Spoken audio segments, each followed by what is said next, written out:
Hi, Chanile. Welcome.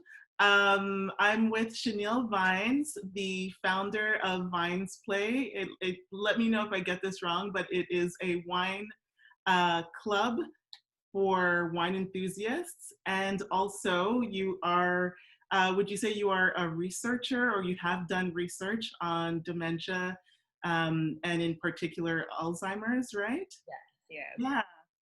And so when I think of you, I always, we've known each other for a while, going back to being in the same kind of like online women's group, uh, um, That's how we met. yeah, a couple I of was years trying to ago. remember. I felt like we met. Did we meet in person somewhere? Yeah, well, I remember we were part of that, like I was part of that Facebook group and looking at who's in Toronto, and then I think we just kind of like, Oh, yeah, I she's in Toronto. She seems kind of like my vibe, and then we're like, let's go for a drink, and we did. Yeah, okay, that okay, was okay. well That ago. was a while back now. Oh my. Yeah, yeah, like years have passed, and I have a baby now, so you know. And you're telling me about all of the things you do, and I always like kept in mind, like, how does this woman do so much? Like, you're really about being multi-passionate, having multiple career paths. You want to talk a little bit about that and how you balance those things? Like, tell us about your different paths that you're working on right now. Okay. So, yeah, I own Vinesplay. It is a wine club and a wine importing firm. So, I bring wines from across the world and pretty much sell them through the LCBO, which is our local buyer and wine and liquor store. And just connecting. The whole model is really just to connect people, a newer generation of wine lovers to great wine. And I do dementia research, and I have an app called iTav. It stands for It Takes a Village, and it is a app that allows a caregiver to not diagnose, but really understand what stage of dementia their loved one is in, and then find resources across Ontario, whether that's based on culture, language, etc., to match any problem areas they're having. Mhm. So if they need daycare or anything like that, they can find things like that on the app. And then I primarily do a lot of research in either cognitive studies or model of cares. So I've worked on a paper-based cognitive stimulation program to help people as they are declining, and I've also worked on different models of care and technology that was targeted to the aging population, just doing research on their impact and how it works and all of that. Yeah. So that's kind of where I currently am funneling my energy. Will I put more on my plate at some point? Absolutely, because that's who I am. But I guess the best way I can describe it, I said it once and I was like, that's the stupidest analogy, but it works. There, and don't ask me why I picked this dance, but there's a dance in Jamaica called Nalinga. I don't know if you've ever heard of it. It's just a silly dance. And I keep saying that it's almost like someone taught me how to do Nalinga very well, and I show up to every space, and that's all I do. Like if Yeah, I go to a salsa club, that's what I do. If I go to an opera house and no one's dancing, I'm not gonna even attempt to sing. I'm dancing the Nalinga, and like that is just what I do. And most of the time, it just works. So a lot of time, people look at the stuff I do and think, "How are you doing all of these things?" yeah. But I have identified about 5 very strong skill set that I have, and they are not transferable to every single industry, but most industry they are transferable to. And when I show up in an industry, I don't do anything but those 5 things. What would I you say those five things are, and how did you come to realize that those were the five things that you were really good at? it was actually a process. So back in, I think it was 2014, and I talk about that year a lot. It was a very pivotal year for me because I wasn't working and just didn't really have much job prospect. I wasn't really happy with the way I was living, and I was angry because I felt like I ticked all the right boxes. So I went to the right school. I did everything that they said I should do.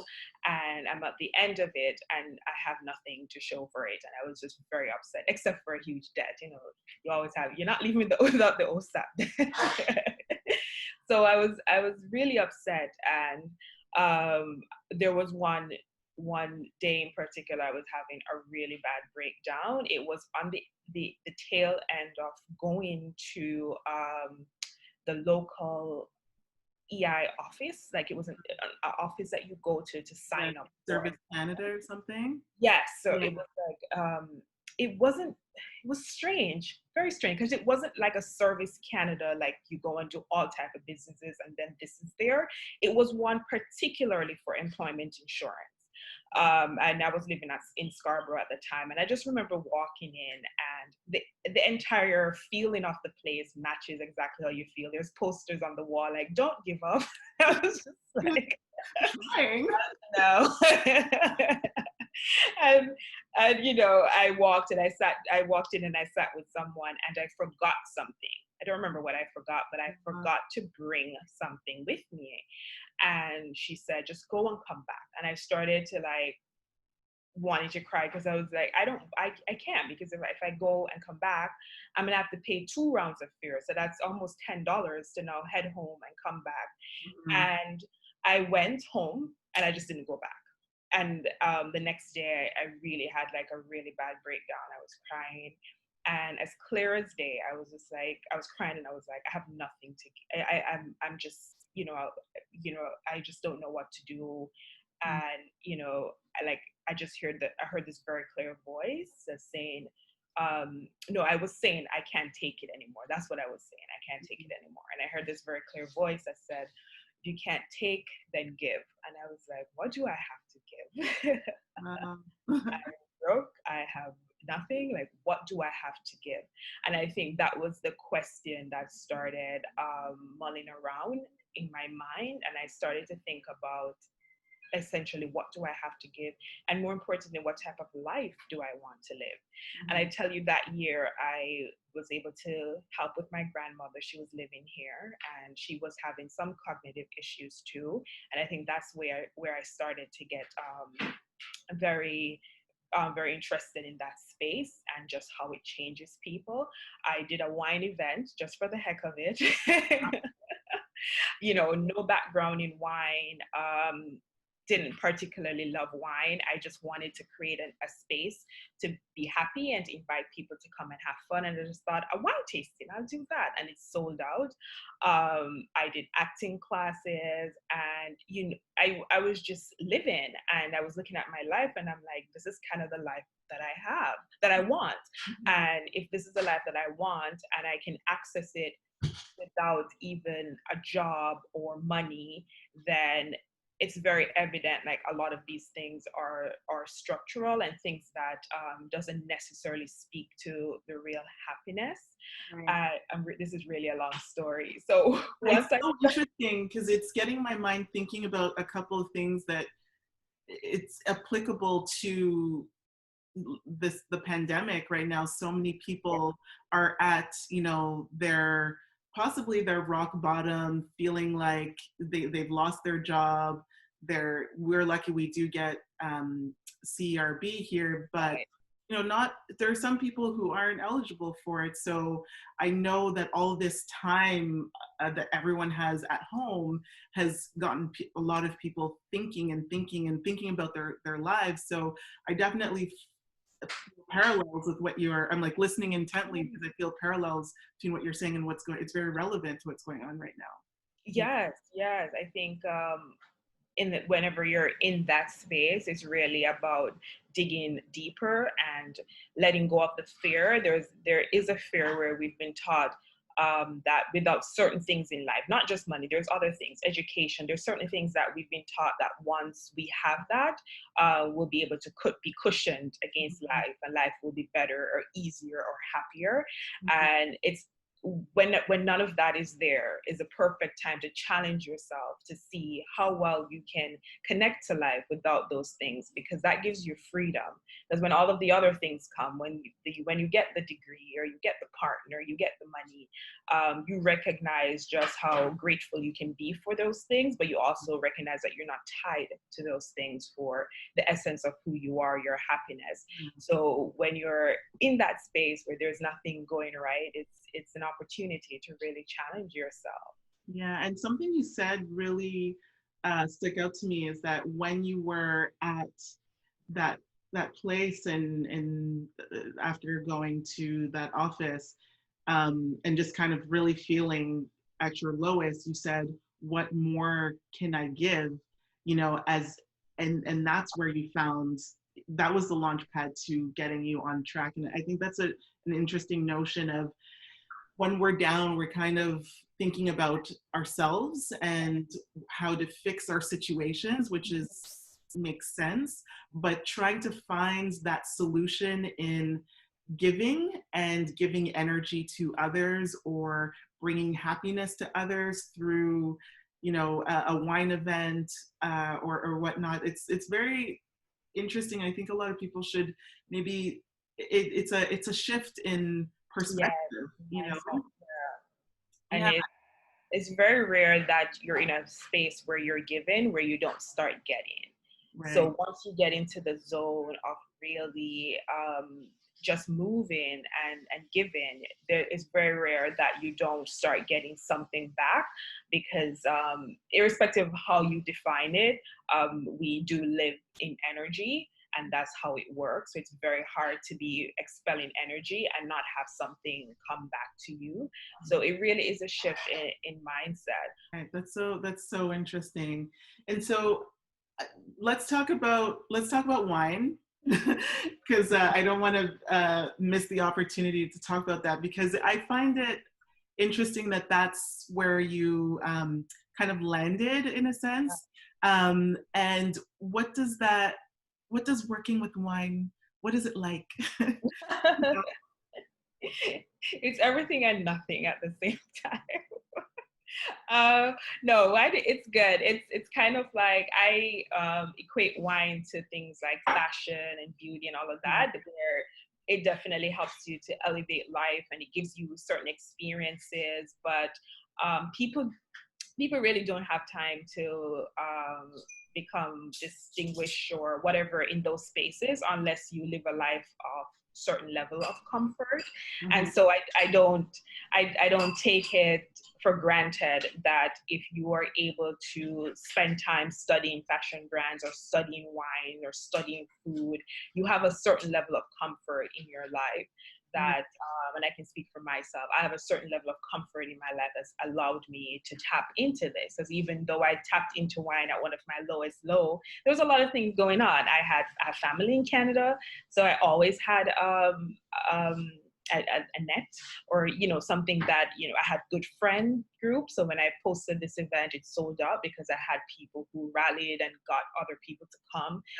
So you do have to access a certain you do have to be in a certain space in life to be able to really enjoy and study and do these things. But what I love mostly about wine is the community. So there is a big rift in the wine world, especially now with the Black Lives Movement. And I have joined a BIPOC group in Canada who they do different work in hospitality all over the place. And they all have these really hard stories about their experience trying to make it.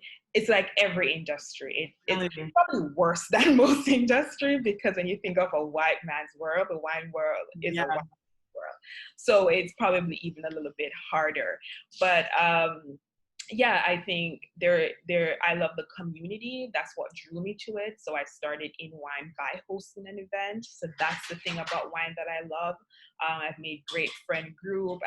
People have come to my wine club and met each other. I've gone to Did you people. have like every month or every so often you'll have a group of people who will come to wine club Yeah, and you go through a tasting menu, yes. right? And you Yeah. teach So about wine.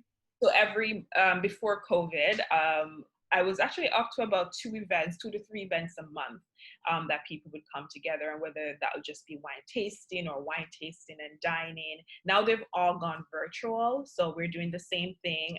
It's one every month. It's based on a theme.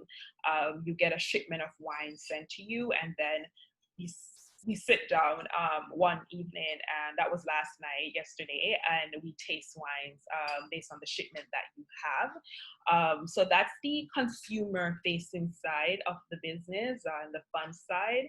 And then the other side is I work with wineries across the world. So I have clients in Spain, Argentina, a ton in South Africa, a few countries I didn't even know existed until they reached out to me, Brazil.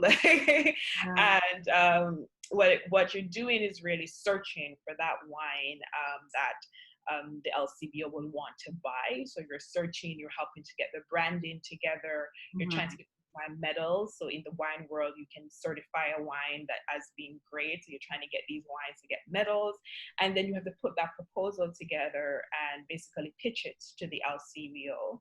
And if they decide that this is a wine that they'll like, then they'll buy, and they buy in bulk quite a lot. So that's the B2B, I would say. Right. And so you're saying this wine world is a very white, male-centric world. How does it come into play, or how does it feel to be very aware of that in your work, and knowing that, say, these distributors, these wine companies, maybe even, say at the LCBO, you're not really coming into contact with a lot of BIPOC people in your work. Does that sit at the back of your mind when you're doing this work? That whole thing is very layered, as you can imagine. It's not just about the question and the like when you show up both in research, health research, and health is even something that upsets me even more, because health really is for everyone. You can choose if you like wine, beer, tequila, rum, but health is really for everyone. And even in spaces, like I've been to conferences to present research, and you go into a room of hundreds. I've been to wine buying conferences, hundreds of people, and you can literally count on your fingers the black. You can count all people of color, not to even mention black. Like you can probably count on one hand, and you right away you get the message very loud and clear, which is what I think a lot of people don't understand, and why people think when they hear representation matter, they take it so lightly, because right away what you're saying is that you don't belong here. Because if you walk into a space and even whatever it is, if you walk into a space and there's no one there that looks like you, there's no contingency. If you spoke only English and you walk into a room and they won't talking in French, you're gonna feel like, okay, I don't understand what's going on. I can thrive in, right? Yeah, yes. And it's also another layer to that. If your end result, we are talking about having vision and tracking things back.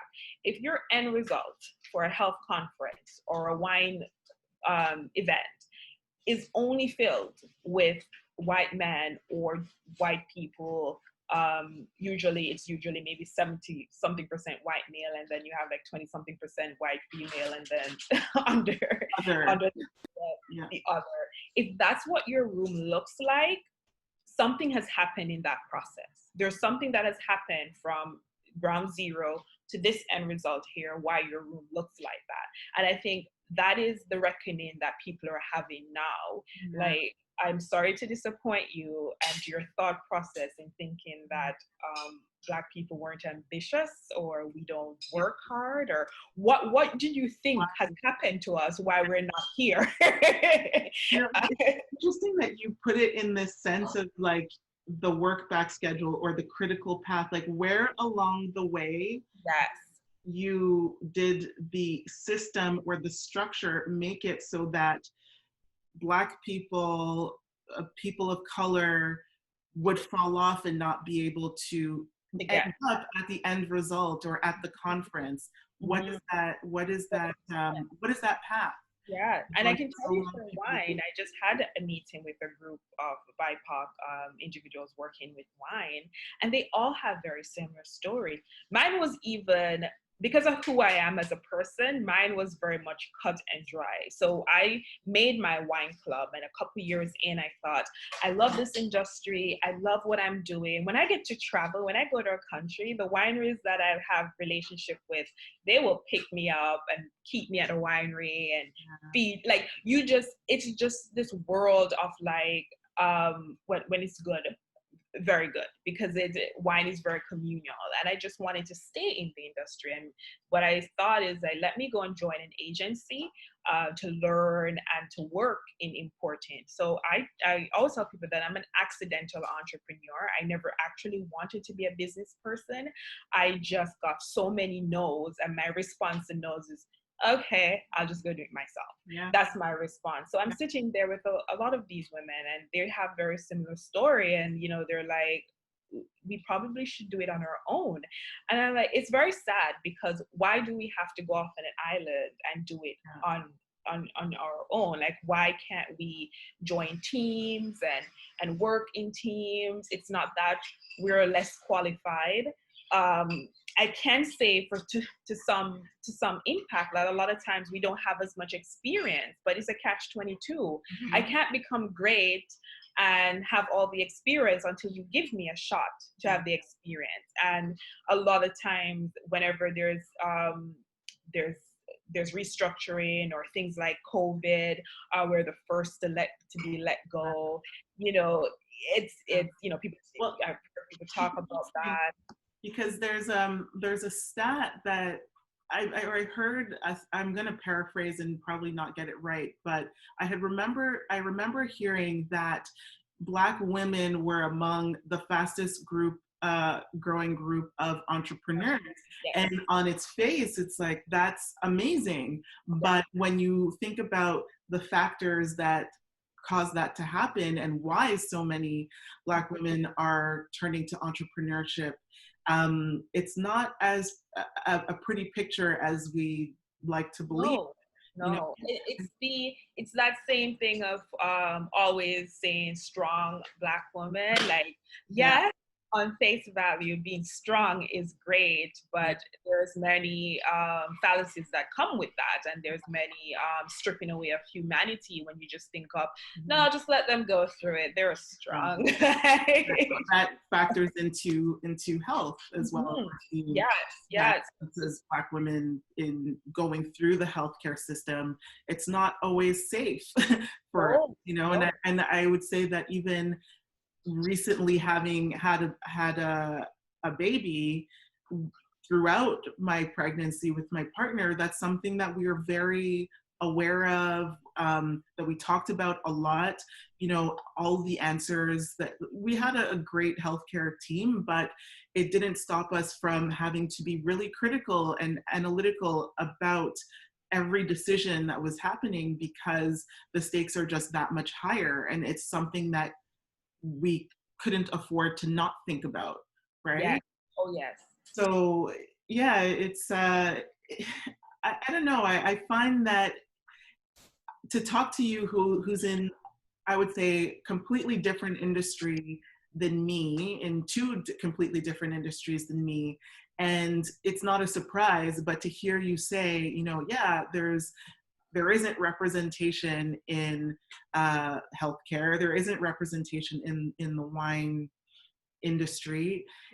I as I do these interviews and talk to more Black women in different industries, I just find that no matter what we're working in, the experience is the same. It's always going to be that you're the single Black female in this in your work, on your team, in your industry, or what you said about walking into a conference and being able to count the number of Black people on one hand and maybe the number of people of color on two hands. I want to say one thing too, in that, sorry to cut you, but I don't want to forget, and I want to make that point, that it's not for lack of us.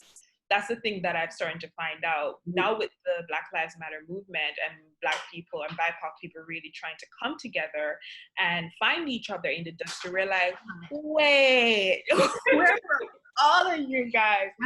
Yeah. you know, it's also who gets to be covered in media. It's who gets to get the trophies.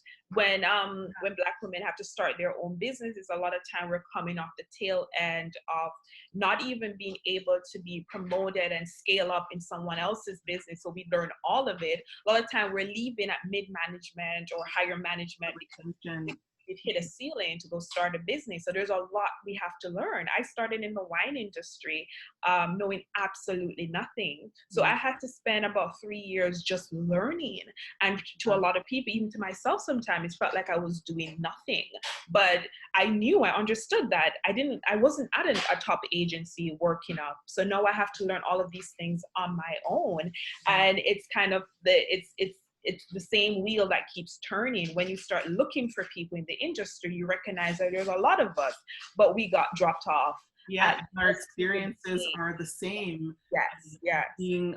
Feeling and actually, you know, being alone.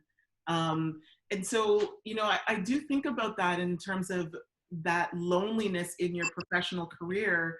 What do you think that is doing to our mental health as Black women? Because that's a burden that we bear, that we carry throughout all of our professional experiences, you know? Yeah, it's it's a tough question because it definitely has an impact, but it's not something that I've sat down and really fleshed out. Like, what does it mean to be working in a space where every time you show up, someone must comment on the way you look. Every time you show up, someone is very shocked. A lot of times I will host events and wine tastings, and I always get, "You're teaching?" Like, yeah. Where did you go to school? I'm like, I went to all the schools, don't worry. But you know, there is an impact on that. I keep telling I was telling my partner this story again. When I went to the wine buying conference, I approached this gentleman and had a meeting with them, so they knew I was coming. So I walked up with the gentleman, and his daughter was there, and I got over to taste their wine. So I came over the way you would just do any meeting. You know, what do you have for me to taste? You know, I'm going through to see if this is a client I want to have. And he's looking at me very strange, and his daughter's pouring. She's trying to talk to me, but he's very strange. He's looking at me. And this other gentleman came on, much older than I was, this white gentleman. And he also said he's from Canada. And I was kind of upset that he would walk in. I mean, the meetings aren't like closed door or anything. It's a big buying conference, but you do know if someone's having a meeting that you kind of, you know, wait. So I was very upset that he just walked in on the meeting, but he said he was also from Canada, and the owner of the winery puts his arm around him, and I was like, and he's looking at me, he's like, "This is the type of man I want to work with. This is the type of person I want to work with." Wow. And his daughter almost died, and I was like, okay. And I put down the glass, walking. Like, do you want to try the other one? I'm like, it's okay. But you know, like I don't forget those things, right? So when you think about even going forward, and you're working with people who couldn't care less about your race, or they are aware and care, but it's not in a way that devalues you. But you bring all of that burden with you. You bring all of the fact that you have already thought that you're not the person that people really wants to go with, and then to be physically told to your face that you're not the person we really want to work with. You bring that with you, and that impacts the way you move. And so it's almost like this. I always say that there isn't. Okay, and this is being recorded, but let me see how gently I can say it. Be honest. Is no other self-made story than a Black woman's story. Like, everyone else has a little thing that they're given along the way that can make them, like, it doesn't negate the fact that people have hard journeys, and even if you inherited a whole business, you have to run that business. If you inherited all your money, like, there will always be tribulations, and it's on at different scales. But when you talk about a person who has access to nothing building something, because I think a lot of people look at the physical Like, oh, so then she had to go do this, and then she had to go do that, and then this happened, and then he failed, and then she had to go here, and wow. But then you don't talk about mentally what's going on. To be told from the get-go to start a business because you're told that you are not wanted here, you're not good enough, because some Black women are fired, or to be told in no uncertain terms you are not good enough, and then your response is, let me go do this on my own. And to go from that to making it a success, I don't think people understand mentally what that looks like, and how difficult that journey is for Black women. Yeah, no, it's absolutely true. And as I watch, a lot of the conversation happening online from, especially in the media, our Black women, Canadian women in the media talking about their experiences, it's like, it feels as though there should be some type of safety net, mental health network or whichever for Black women in the workplace, because what we go through mentally is just, it's really hard. It's strong. It's strong. Yeah. I was working in one of the big hospitals, and I worked in a department, and the leader of the department was like, I don't care about racial profiling, and then went to join the North York Police Board. And I remember for like 3 weeks, just like crying in people's office, and just like having this traumatic experience of hearing someone say something like that, because you know what's gonna happen. You say something like, no, I'm not talking about you. Like, yes, you are, because especially something like racial profiling is guessing someone who they are based on the color of their skin. And yes, I might be able to be perceived certain places a certain way, even being Black, but it just takes being somewhere else. It just takes being in a space where people think, oh, you're up to something because of your color of your skin. So it is about me. And it was very traumatic, and there was no recourse. There was nowhere that you felt safe to go. So it's kind of like, that's the problem, because a lot of times you might stand up for yourself, and there's people in the room that could be your ally, but they don't even get it. Yeah. And that's where you're just left in this like weird zone of like, am I the problem then? Or even what I find right now is people are starting to get it, right? And are starting to, whether it's do their research or listen or whatever, but we've been experiencing this for so long that we're ahead on the understanding of the problem. And so kind of so we've kind of gone through some of the ups and downs of learning, I would say. And so when you're waiting for everyone else to catch up and to have the stumbles that happen as they're learning, it's kind of like, okay, well, we'll wait for you to, it's okay to make mistakes, but we'll just wait for you to work it out. It's not as helpful. I just wish that everyone was kind of like on the same page about racism. But for me, I have like a different view towards that, because I'm just like, while I do understand that we've been living in this, so none of this is new to us. For me, it's kind of like, and I joke about it too, because I have friends that are outside of my race that are very close to, or friends who have other friends too. And I'm like, it's kind of like you're in a relationship with someone and you never once said you were upset, and then one day you're like, I am done. I am upset. And they're like, where is this coming from? Except we've been saying it, right? Yeah, but it's kind of like that's what's happening. But I'm like, it's not about you, and I don't care that you don't know what's going on. Do a crash course, figure it out. I don't care. At this point, if you don't know, then let me lead this, because you don't know. And my issue with what is going on is a lot of time it's like, I don't know, I keep making mistakes, yet still they're still centering themselves. So there's groups coming together that don't have any Black people or any people of color in their group, and they're making hard stands and trying to do things, and I'm like, you don't even know what's on what you're doing. Exactly. And let someone else lead this.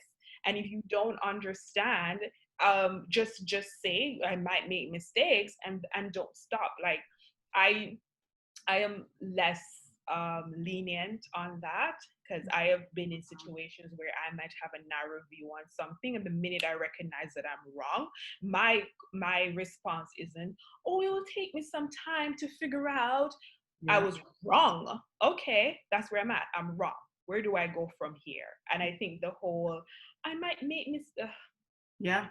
Yeah, no, you're absolutely right. You're absolutely right. And we need, that's why I like having these conversations, because when I was talking to Boomy as well, it's just like I sometimes we just need that reminder, Yeah. like you don't have to hold people's hands, basically. No, no, and you So shouldn't have to. Like, that's too much work. You're asking for too much work. I see companies making roles for diversity and things like that, and I'm not too much against it. I'm a little bit more tough on those lists. Like, support these Black businesses. I'm like, support these great businesses. How about that? But that's just my personal thing. I know a lot of people have issues with the whole diversity roles, but I think that aligns more with what I'm saying. That if you don't know, then you give somebody the to do it, and really give them power to really enact a role. But I see how it goes with those. There's a lot of them coming up. A lot of these companies, the chief diversity officer is the only diverse, if you can say that, or only person of color, or only diverse person right on the board. on the Yeah. board or in senior management. And Right. I was thinking about it the other day, and I'm like, is this really the solution? Because it Mhm. kind of positions the work as, we're going to do all of the work, and then we're going to get somebody to check on it to make sure that it's diverse, right? Like, so it's always this kind of adversarial thing where that person is course correcting work that has already been done. Yeah. How about we just do it from the beginning Yeah. by putting the right people and a diverse group of people in place at all levels of company, so that Right. work just is the way it's supposed to be, as Yeah. opposed to having to be corrected. Yes, and there is research that says, especially in any tough moments, they've done research in war, everything. You need at least two people at the table. You need somebody else at the table to be able to really sit in your power. So every time I see Mm-hmm. a group of leaders and there's one Black person, there's so much they can do and no more, being the only person, especially if their title is diversity. Like, Yeah. they're they've been given the role to do exactly what you're saying, and every time they open their mouth, they're like, here comes the diversity person. Like, Exactly. you need more than one, and that's just something from, they've studied this in classes with kids right up to battlefields. One person is never enough. So that's where it becomes a lot of performance and showmanship. Mm-hmm. And there's a lot of performances and lip services going on right now that I'm just like, I guess it's better. Where can we find, can you give your websites and socials? Where can we find you in terms of Vinesplay and iTav and that? So I'm pretty visual, so I'm better on Instagram, and that's mostly the only form of social media I really use. So Vinesplay is at Vinesplay, so V as in Victor, IENS Play, and iTav is at iTav Care, so it's ITAV Care on Instagram. Very good, very good. So I hope that everyone checks you out on those two platforms to learn more and to join the wine club virtually and in person eventually. So thank you so much, Chanile. This was really, really interesting, and I'm excited to share it with everyone. Yes, thank you so much for reaching out. This is great. Problem. Thank And you. we're going to be doing a photo shoot, a little bit later. And so this video, along with the photos, will be on my website. And obviously I'll share on Instagram as well. Yeah.